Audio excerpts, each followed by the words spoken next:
Hello and welcome to iHeart Cooking. I am registered dietitian Jennifer Stachler. And I'm Chef Dugan Wetzel. We are both from Reid Hospital. Today's program is brought to you by a grant from the American Heart Association and is also brought to you by Reid Hospital and Healthcare Services, WCTV, and RPNL. Our live audience today is joining us from First English Lutheran Church, and today we'll be cooking with winter squash.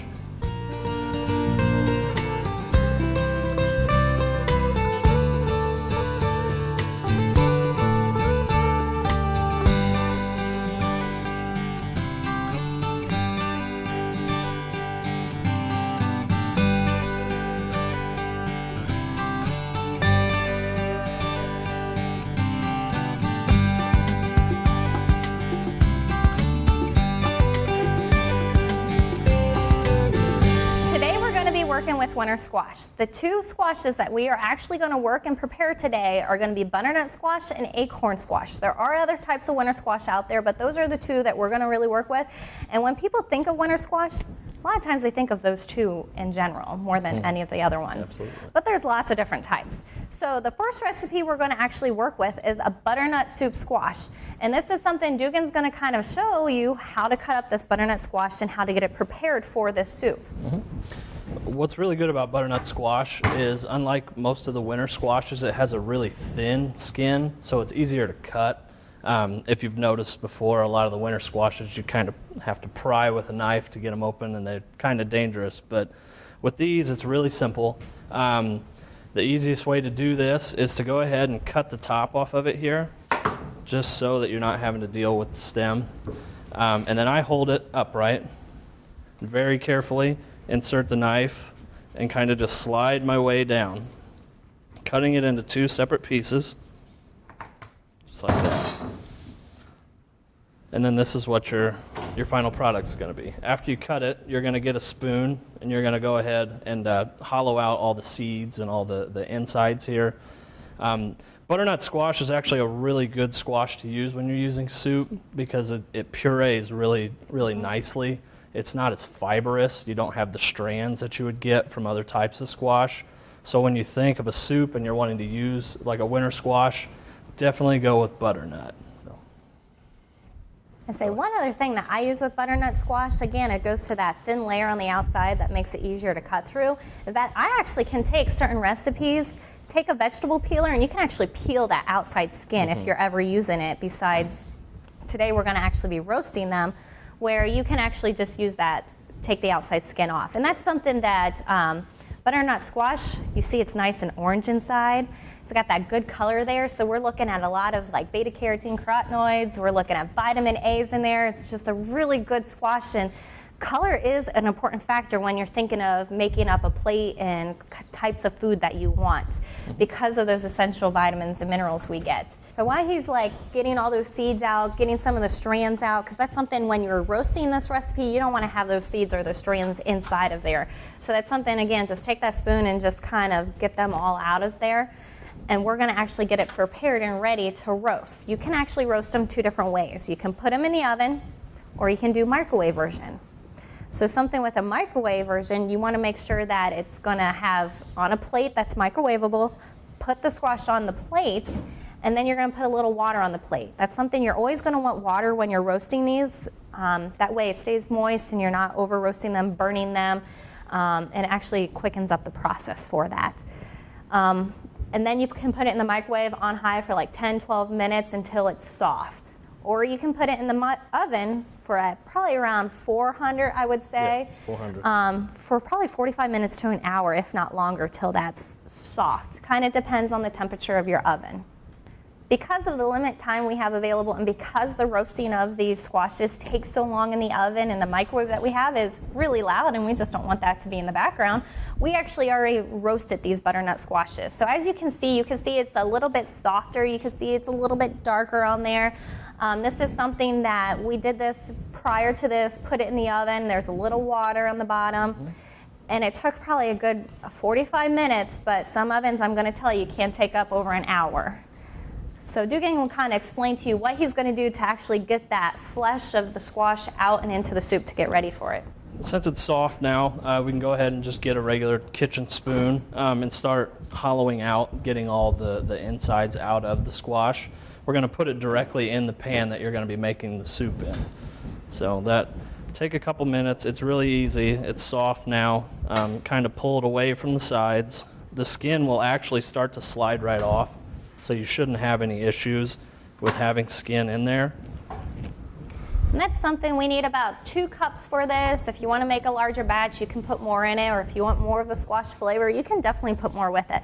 One nice thing about soups, you can kind of add what you like. It's not like baking where you have to be pretty precise. Here you can kind of be like, well, maybe I want a little bit more.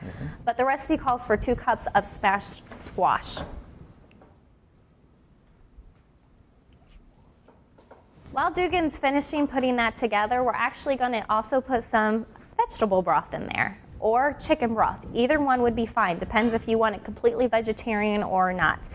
What we have here is actually low sodium chicken broth, and this is something you're going to want 3 cups for each of the 2 cups that you add. So if you add more squash, you might need more broth to it. So that's something we'll kind of get this prepared and add some extra broth to this. Now for vegetable broth or chicken broth or beef broth, there's lots of different types out in the grocery store. One thing that being more heart healthy, we want to make sure we're getting the low sodium version. So that's something that having the low sodium version is going to reduce the amount of salt that's in that product that can help with heart disease, hypertension, fluid retention. So we do have low sodium chicken broth here. I will tell you, I have seen in the grocery store that you can get sodium-free chicken broth, and it usually comes in a powder. So that's something that if you want to opt to try to stay away from sodium completely, that would be a better option for you.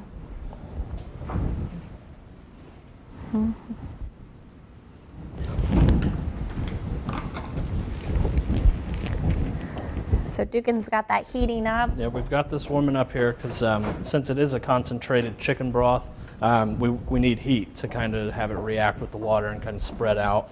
So while we're doing that, what we're going to do is add all of the ingredients to the soup minus the half and half. The half and half we're going to put in at the end. So go ahead and start doing that. Okay. So the other ingredients, there's not very many that are going to be left to put in here besides the squash and the chicken broth, but we're going to add some onion powder, some garlic powder, and some cumin. So those are going to be the 3 main spices there that we are going to add to that. Now we're going to be adding the onion powder and garlic powder because the powders of both onion and garlic powder are sodium free.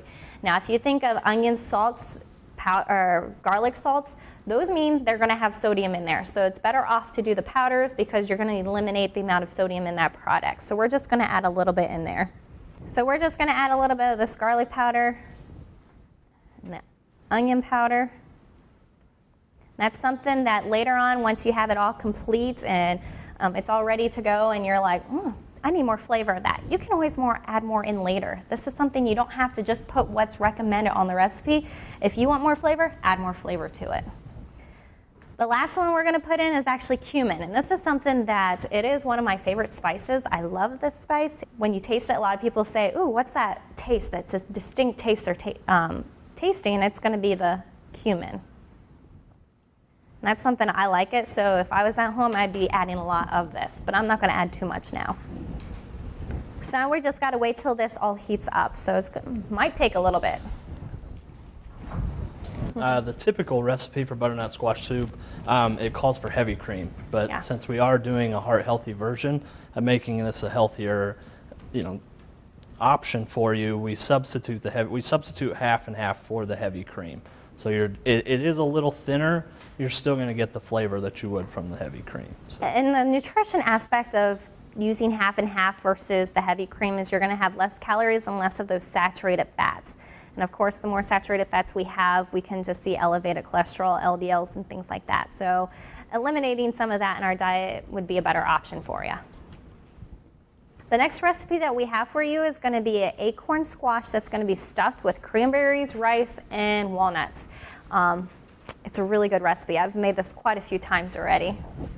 So while Dugan's grabbing the acorn squash, she's going to kind of show you how we're going to be cutting this up and how maybe some tricks of actually cutting it. Because again, it's going to come down to that thick. It's extremely thick. The outside of it. Absolutely. This one is called an acorn squash because, as you can see here at home and everyone here, it looks a lot like an acorn. as we just talked about, the skin on this is extremely firm. If you can hear it, you're not going to dent this. What's nice about having this really thick skin is that it lasts a really long time. Like your summer squashes, your zucchinis, things like that, you can get a week, 2 weeks maybe. These will last for a couple months at home. So if you can't get to cooking it right away, don't worry about it. They're going to be okay for a while. So when we are cutting this, what I like to do is I like to cut off both ends to give us a flat surface to work with. So I'm going to start by cutting the bottom here. And be careful, take your time. Don't try and hack through it. You don't want any injuries in the kitchen. No fingers or anything being injured. Absolutely.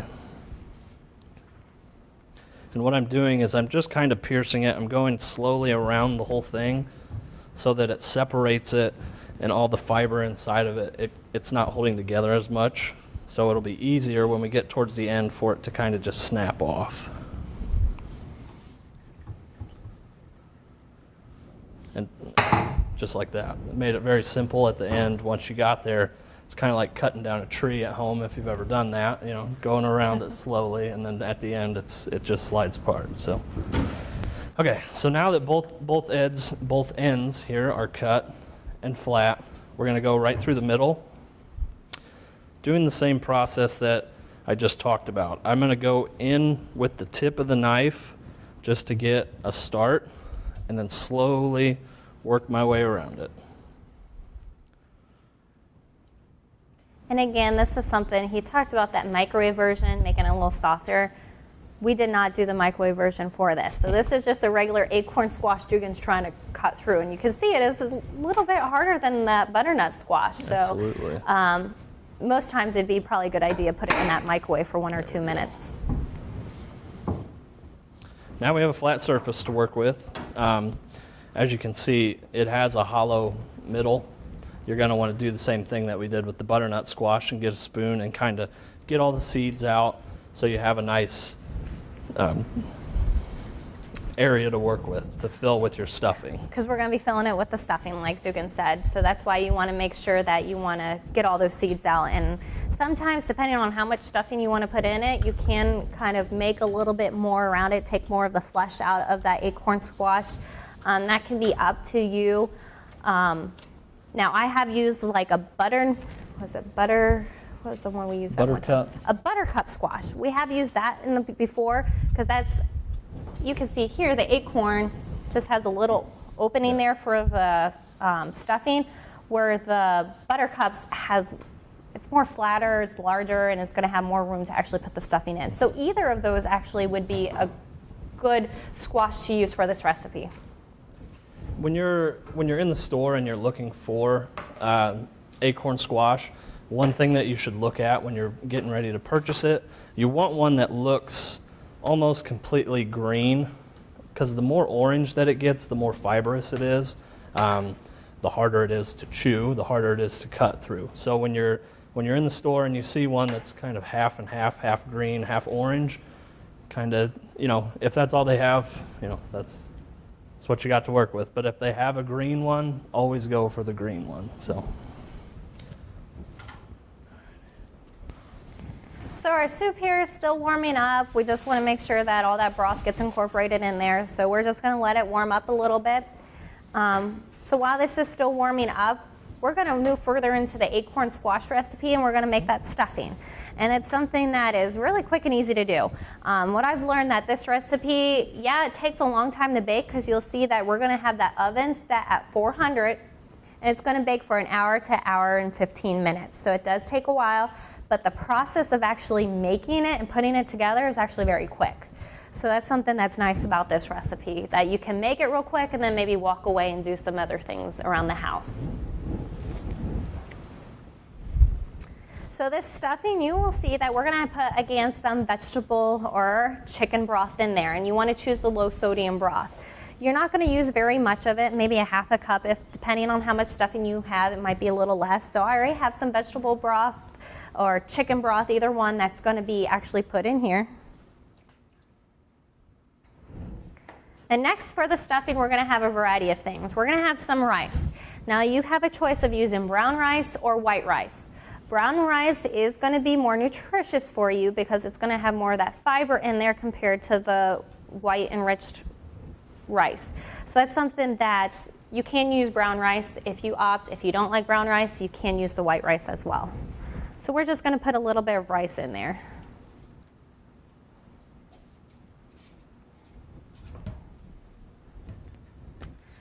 Also, the other thing we're going to add some cranberries. So we're getting some fruit in there. So not only are we going to get the vegetables, not only are we going to get some starches, we're going to add some fruit. So we got some dried cranberries that we're going to be adding to this dish.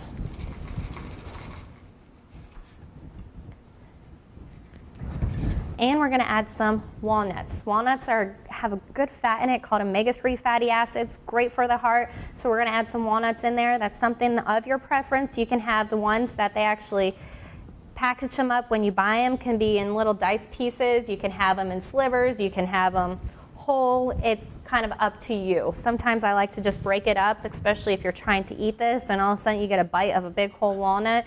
Yeah, that takes a little bit to maybe chew and maybe you might be surprised by it. So I'm just going to break some of these walnuts up in here.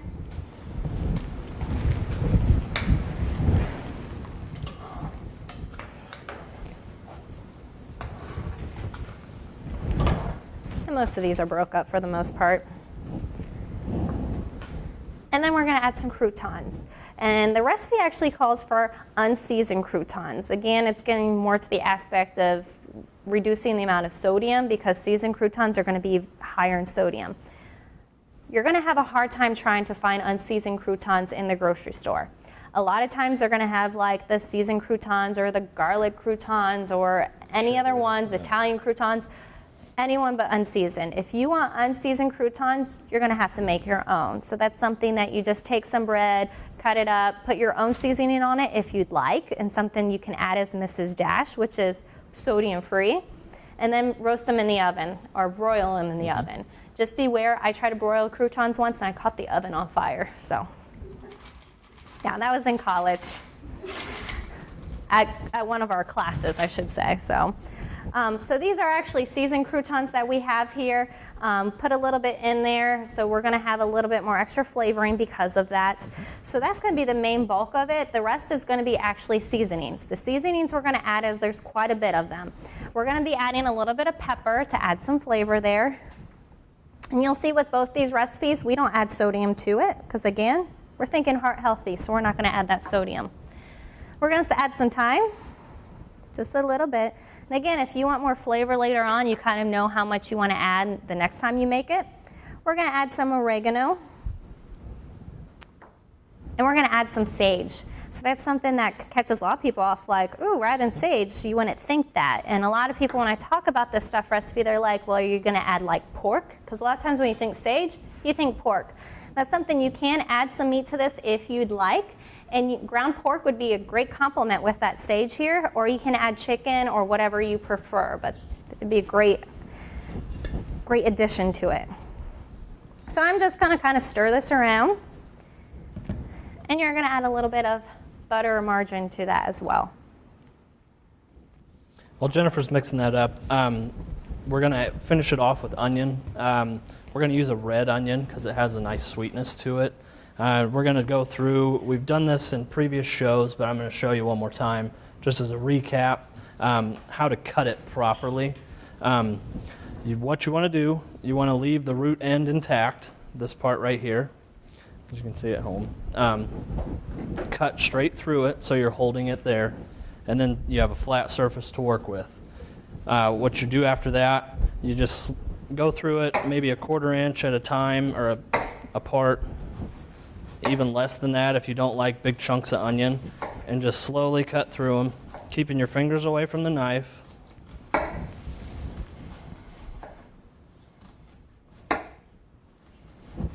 So now we have slits running all the way down the onion here.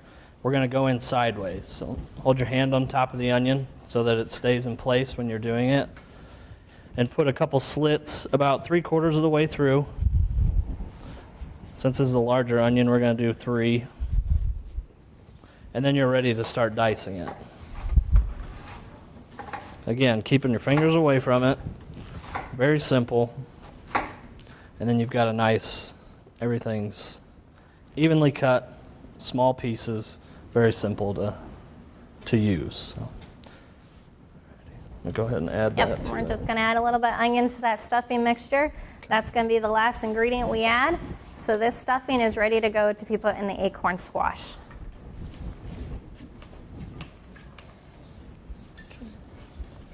Hold it for you. Actually put it over here. So you're just going to put it in those empty spots where he took out a lot of those seeds. And we're just going to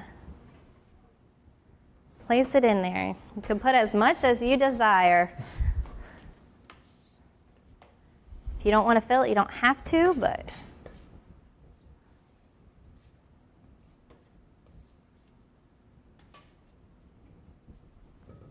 So they're actually both, they're stuffed.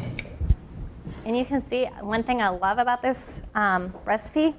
It's very colorful, it's very pretty. I had to take a picture once and actually put it in my book. I have a collection of what I kind of cook with, but I really like it because it's a really, really nice display. So if you kind of want to show it off to family, it'd be a nice one to show off that you can cook fancy things maybe. One thing when you put this in the oven, you do want to put a little water in the pan. Again, it's going to help with that roasting process because if you don't, you're going to see that your stuffing and also your acorn squash is going to burn very quickly and it's going to get very brown, and that's probably something you don't want to have the burnt stuffing in there. So we're going to add some water to this and then just place it in the oven. And again, the oven's going to be put at 400 and you're going to put it in for probably an hour, hour and 15 minutes depending on how hot your oven is at home. Now we're going to finish the butternut squash soup here for you. So it's something that it's heated through, and we're going to actually add this half and half to it. And then we're going to actually let it warm up. So it's not going to take very much. About a cup of this half and half is what you're going to put in it. Okay. So while that's warming through, and after it's done, the next thing we want to do, because there's still chunks of this butternut squash in here, and again, that depends how soft and how thoroughly it is cooked through. We're actually going to use an immersion blender to actually blend it all together. That's something, if you don't have an immersion blender at home, you can use a regular blender. Take this whole soup and actually put it in the blender and blend it up. I don't like to do that because I don't like to transfer things that are very hot, because sometimes it splatters. So that's why we're going to use an immersion blender. And I don't know if many of you looked at what an immersion blender is, but it just looks like this. So that's something we're just going to place in there and use this to actually puree that soup up. Now, if you do use a blender at home, make sure you don't fill it up completely. You want to do it in batches, maybe fill it halfway full, put a towel over the top of it. So if you do have splatter, it's going to get absorbed into that towel, and you're not going to burn yourself, your hands, anything like that. So, about there? Yep. Alrighty.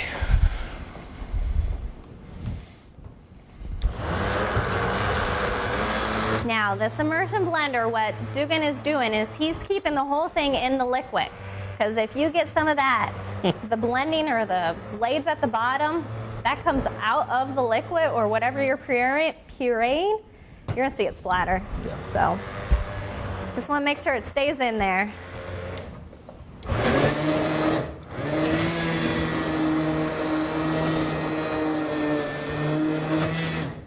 That one was rough.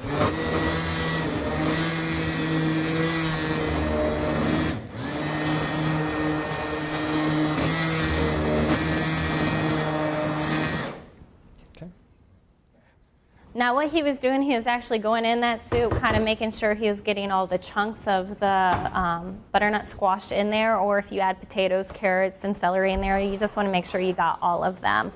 Now if you want to have chunks in your soup, which some people do prefer that, then don't fully puree it that it's going to be no longer there. So make sure you keep some chunks in there. And as you'll notice in the audience, like we said earlier, the butternut squash is really good for soups because it's not as fibrous. You don't have the strands that you would from other ones. So as you can see, as I pour it, it's completely liquid. Mm-hmm. So if you like a clear, like a creamy soup without too much texture, and you're using squash, butternut's the way to go. So. Okay. Well, while this is done, we'll have the audience actually try some of this and see what they think while the other acorn squash is cooking.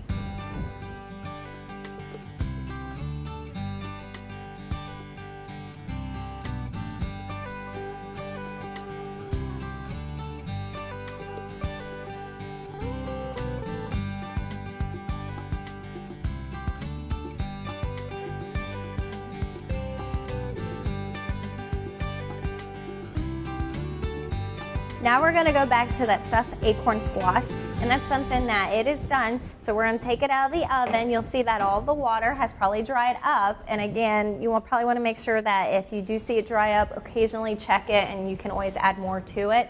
But we want to test to see if it's actually soft. So Dugan's going to actually test here with a fork to see if it pokes through the flesh of the acorn squash to make sure that it's soft all the way through. If not, that's when you want to put it back in the oven and cook it a little longer.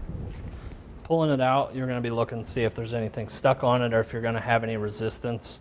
You can use a fork, you can use a paring knife, any sharp toothpick even, to test it. And as you can see, we're sliding through with no resistance at all, and there's nothing on here, so we're ready to serve. So.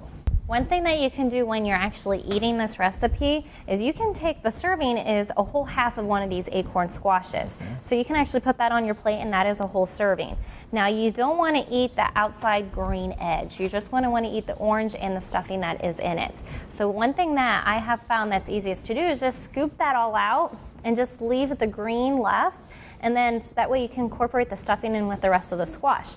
Or you can actually just take a spoon and eat it right out of the green outer edge to eat it, and that's like a little bowl for you while you eat that squash. So that's something you can do, and it's kind of up to you what you'd like to do. Well, and once you cook it completely through, the skin will just kind of peel off too. So it's very, I mean, you can see it just slides right off without any problems at all. So you'll know when you're cutting into it with a fork because there'll be a little resistance and you'll see the tear, but shouldn't be a problem for you to not eat it. So. Okay. Well, we'll cut this up and give our audience a chance to taste this recipe.